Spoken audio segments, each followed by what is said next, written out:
Bienvenidos al curso de análisis vectorial. En esta oportunidad vamos a desarrollar el noveno video relativo al tema de integración múltiple. Y vamos en esta ocasión a trabajar o vamos a estudiar el teorema que tiene que ver con cambio de variables. ¿Ok? En una sola variable, cuando nosotros teníamos una función f, por ejemplo, definida de r en r, el teorema de cambio de variables nos decía lo siguiente, que si uno tiene la integral de a hasta b de f de x y introduce un cambio de variable, supónganse que uno hace el cambio x igual a f de s, donde f es una función, pedíamos por ejemplo que fuese continua, que fuese derivable, es más, basta con que pedamos que sea derivable, que la derivada fuese distinta de 0 e inyectiva. Inclusive esta condición nos ayudaba mucho, que la derivada no se anulara. Si nosotros teníamos una función f derivable cuya derivada fuese distinta de 0 e inyectiva, entonces uno podía introducir este cambio, hacer el cambio de variable x igual a f de s, de x igual a f' de s de s, evaluábamos en los parámetros y el teorema de cambio de variables nos decía que esta integral era igual a esta. Esto, vamos a ponerle aquí unos ciertos parámetros alfa y beta, donde ¿quién es alfa? Bueno, estamos definiendo alfa como f de a, beta ¿quién era? Beta no era otra cosa que f de b, y entonces acá nos quedaría f evaluado en el cambio por la derivada de s. ¿Ok? Esto era lo que nos decía el teorema de cambio de variables para una función de valores reales a valores reales. Aquí en este caso, lo que nosotros estamos haciendo es simplemente considerar un intervalo. Pongámosle que este intervalo es el que estamos llamando, dos intervalos en realidad. Este intervalo de aquí es el que estamos llamando AB. Aquí habita mi variable x. Pónganle que este era alfa beta. Y nosotros entonces estábamos moviéndonos, digámoslo así, de una variable en otra. Estamos pasando acá, si alfa es igual a f de a, ok, sí, como es inyectiva, a va a ser igual a f a la menos 1 de alfa. Y si beta es igual a b, esto ocurre si solamente si b es igual a f a la menos 1 de beta. Entonces estamos pasando de mi parámetro de este intervalo a través de f, y estamos regresando a través de f a la menos 1. Y aquí habita mi parámetro s. ¿Ok? Esa era la situación. Entonces el teorema de cambio de variables me dice que cuando yo paso de un intervalo a otro, a través de una aplicación que sea derivable, que sea inyectiva, puedo introducir este cambio y el valor de la integral no se va a ver afectado. Ahora, ¿qué pasa si nosotros trabajamos con funciones, por ejemplo, f definidas de R2 en R? ¿Qué pasa si nosotros ahora consideramos n igual a 2? En el caso de n igual a 2, el teorema de cambio de variable se reformula de la siguiente manera. Ahora nosotros vamos a considerar dos regiones en el plano. Pongámosle que esta región de acá la llamamos T. Aquí estos ejes los voy a llamar X, Y. Pongámosle que esta otra región de aquí va a ser R. A estos ejes de acá los voy a llamar V. ¿Ok? Y estoy otra vez moviéndome de una región a otra a través de una función f, que vamos a pedir tres cosas para f. Vamos a pedir que f sea inyectiva, esa es la primera propiedad, inyectiva entre r y t. Acuérdense que voy a pensar f definida de r en t. Vamos a pedir la otra cosa, vamos a pedir que f sea de clase C1, C1 sobre t, o sea, f sea de clase C1, ¿ok? Vamos a pedir que aparte de que la función sea de clase C1, vamos a pedir, prefiero ponerlo así, ya va, estoy pensando vamos a pedir que sea así, C1 en R2, en lo particular va a ser C1, entonces, donde está ella definida, que en este caso acá. Y vamos a pedir que la matriz jacobiana, porque fíjense que ahora f es una función, pongámosle así, f va a venir dada por dos coordenadas, evaluada en v, va a ser igual a f1 de v, f2, vamos a ver si ahí se ve bien, de v. Esta función, entonces, esto es lo que estamos identificando con la x, esto es lo que estamos identificando con la y esta función entonces va a tener unas ecuaciones paramétricas, unas ecuaciones que vamos a identificar así, x como f1 de v, y igual a f2 de v, y en algunos textos, en vez de escribirlo así, entonces se escribe así, se escribe de esta manera, x de v, y de v, ¿ok? Para dar énfasis en que una depende de la otra. La tercera condición que vamos a pedir entonces es que la matriz jacobiana, o sea, la derivada, la matriz jacobiana de este señor, que no es otra cosa que de x de u, de y de u, de x de v y de y de v, esta matriz jacobiana, acuérdense que esto es una matriz que cuando uno la evalúa punto a punto nos da una matriz numérica. Esta matriz jacobiana de f sea distinto de 0 en toda la región. Ok, sobre las regiones, para todo punto, acá, para todo sea distinta de 0 acá. Ok, bajo estas tres hipótesis, entonces el teorema de cambios variables también va a funcionar. Y va a funcionar de la siguiente manera, lo vamos a enunciar de la siguiente manera. Sin embargo, en lo sucesivo, permítanme hablar un poco, introducir una notación, que es que en lo sucesivo nosotros vamos a definir o vamos a denotar de XY, de Y a de V, esto no va a ser otra cosa que el determinante de la matriz jacobiana. O sea, en lo sucesivo, cuando yo les escriba este símbolo, esto no va a ser otra cosa que el determinante de esta matriz, que es la matriz de todas las derivadas que uno está mirando, ¿ok? Y esto es, esta que está aquí se conoce como matriz jacobiana, esto que está aquí se conoce como el determinante de la matriz jacobiana. Entonces, bajo todas estas hipótesis, ¿verdad?, que tenemos acá, o en este escenario, nosotros vamos a enunciar y establecer el siguiente teorema. El teorema dice lo siguiente: si sean R y T dos subconjuntos de R2, vamos a pedir que sean compactos, ¿ok? En principio vamos a pedir que sean compactos. F definida entonces de R en T, vamos a pedir que sea acotada. Inclusive es mejor pedir que sea continua, ¿no? Y vamos a pedir F grande perteneciente a la clase C1 de R2, ¿ok? Tal que el determinante de su jacobiano, o sea, tal que este señor que está aquí sea distinto de 0 para todo par V perteneciente a R, ¿ok? Bajo todas esas hipótesis, entonces, lo que me dice el teorema es que la integral doble sobre T de f de xy, de xy de x de y, no va a ser otra cosa que la integral doble sobre R f de v, y aquí vamos a poner, esto es de v, y aquí ponemos el módulo de el determinante del jacobiano de la función f, y aquí quedaría de u de v. Eso es lo que, este sería la versión del teorema de cambio de variables para n igual 2, ¿ok?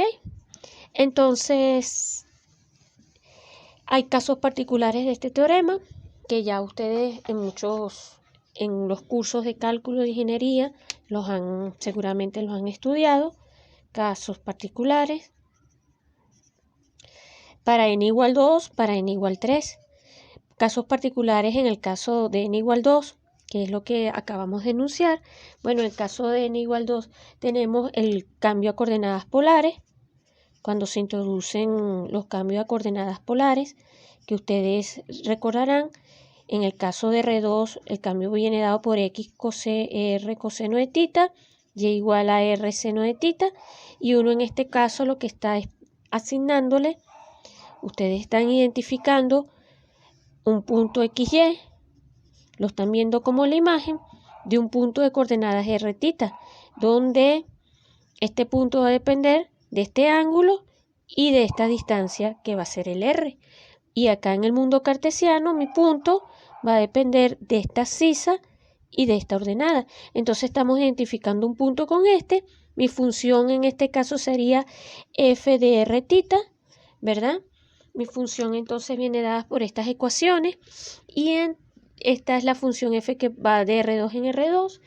Y entonces en ese caso, en el caso de que estamos mirando coordenadas polares, cuando uno calcula el determinante del jacobiano, de la matriz jacobiana, esto no es otra cosa que de x de r, de y de r, acá sería de x de tita, de y de tita, y haciendo los cálculos respectivos, eso no va a ser otra cosa, gracias a las ecuaciones que tenemos allí, que el determinante, permítame ponerlo así, aquí me faltó el determinante. Lo dije y no lo he colocado. Acá sería el determinante de qué cosa, de coseno de tita. No sé si lo omití adelante, pero bueno, siempre es el determinante, ¿verdad? Entonces sería coseno de tita, seno de tita, menos r seno de tita, r coseno de tita, ¿ok? Porque cuando derivamos coordenada a coordenada, fórmula a fórmula, nos da esto, y al calcular el determinante, esto no es otra cosa que coseno por coseno, coseno cuadrado por r, menos, con el menos da más, seno por seno cuadrado, o sea que esto da r. Dicho en otras palabras, cuando nosotros introducimos un cambio a coordenadas polares, entonces la integral sobre t de una cierta región que está en el plano cartesiano se va a transformar en otra región, ahora vista de forma polar, pero acá la función va a quedar evaluada en r tita y acá aparece un peso que es el valor r de tita. El otro caso particular es de las transformaciones lineales. Cuando uno está viendo transformaciones lineales, entonces al igual que en caso de coordenadas, que en el caso de las coordenadas polares, uno tiene que hacer muchas cosas. Uno tiene que mirar quién es t, mirar quién es r, pero aparte de ello, tiene que entonces también otra vez mirar quién es el cambio de variable. En términos generales, el cambio de variable viene dado, por ejemplo, por ecuaciones de este tipo: x igual a por u más b por b, y igual a c por u más d por b, donde entonces a, b, c y d son constantes reales. Y cuando nosotros hacemos otra vez este señor, digamos así, cuando calculamos el determinante de esto, que no va a ser otra cosa que el determinante de x, de u, de y, de u, acá de x de b, perdón, sí, de x de y de b, muy bien, estamos bien. Y ustedes utilizan estas fórmulas acá, derivan con respecto a u, con respecto a b, con respecto a u acá, con respecto a b. Esto no va a ser otra cosa que el determinante de a por b por c por d. Y esto va a dar a por d menos b por c, que nosotros estamos pidiendo que sea distinto de 0. Entonces, en este caso, la integral, cuando uno introduce el cambio xy de x de y, no va a ser otra cosa que la integral sobre cierta región R. Estas regiones van a depender obviamente de la transformación, eso hay que verlo, y entonces aquí va a quedar f de v, y aquí va a quedar entonces módulo, porque acuérdense que hay que poner un módulo, a por d menos b por c de u de b. ¿Ok? Es muy sencillo porque da una constante. Cuando n es igual a 3, entonces aparecen lo que nosotros conocemos como integrales triples. Allí se considera entonces cambios a coordenadas, a coordenadas esféricas, a coordenadas, por ejemplo, a coordenadas esféricas y a coordenadas cilíndricas. Por ejemplo, en el caso de, nuevamente, el caso más sencillo, ¿no? Cuando n es igual a 3, uno considera, vamos a comenzar con transformaciones lineales, otra vez. Si uno mira transformaciones lineales, entonces aquí tendría una ecuación, digamos, una matriz de orden 3×3, por decirles algo, sería una cosa así. X, Y, Z, esto es lo que ustedes ven en los cursos de cálculo. Entonces A sub 1 por U más B sub 1 por B. Y vamos a poner una tercera variable, C sub 1 por W, porque ahora estoy trabajando mi F de R3 en R3. Y tengo dos regiones que son ahora dos cuerpos en el espacio, dos objetos sólidos, sólidos o dos objetos en R3 es lo que quise decir. Aquí entonces tengo A1, A2, A3 más B2 más B3 y acá vamos a poner C2 de W más C3 de W. Y entonces aquí la transformación viene dada así y nuevamente uno tiene que calcular entonces ahora esto, X, Y, Z, acá quedaría du, B, W y esto no es otra cosa que el determinante de esta matriz que sería A1, B1, perdón, A1, A2, estoy derivando con respecto a U, A3, derivo con respecto a B, B1, B2, B3 y derivo con respecto a W y entonces sería C1, C2, C3. Uno calcula este determinante y hace la sustitución correspondiente en la integral. Es decir, ahora la integral triple, digámoslo así, sobre T, F de X, Y, Z, de X, de Y, de Z, no va a ser otra cosa que la integral triple sobre la región y aquí quedaría U, B, W de U, de B, de W y aquí saldría el determinante de esa matriz. ¿Ok? Aquí saldría una constante, vamos a llamarla lambda, donde lambda no es otra cosa que el módulo de esto. UBW, permítame escribirlo así ahora. X, Y, Z, ahora sí. UBW. ¿Ok? Y como es una transformación lineal, nosotros sabemos que esto es una constante que puede salir fuera del factor de integración. Los otros dos casos, ya para hacer rápidamente, sería entonces coordenadas, en este caso serían coordenadas cilíndricas, en donde en coordenadas cilíndricas, entonces nosotros estamos haciendo el cambio X, Y, Z, de la forma R coseno de tita, R seno de tita y Z igual a Z. Y en este caso es muy fácil ver que el determinante del jacobiano de R tita Z no va a ser otra cosa que calcular el determinante de esta matriz. Derivando entonces les quedaría coseno de tita, seno de tita 0, aquí menos R seno de tita, R coseno de tita 0 y acá 0, 0, 1.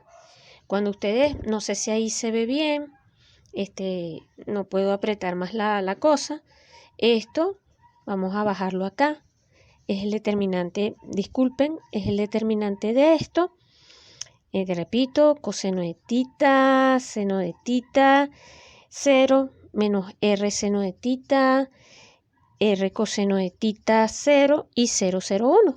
Y cuando ustedes miran entonces el determinante de esta matriz, lo van calculando utilizando entonces la fórmula de los determinantes. Hay varias formas, pero permítanme escribirlo así, coseno de tita, y aquí vamos a calcular el determinante de R coseno de tita, lo voy a desarrollar por fila, 0, 0, 1, después más R seno de tita por el determinante del otro más pequeñito, que en este caso quedaría seno de tita 0, 0, 1, y después el otro factor sería más 0 por el determinante de seno de tita, R coseno de tita, 0 y 0.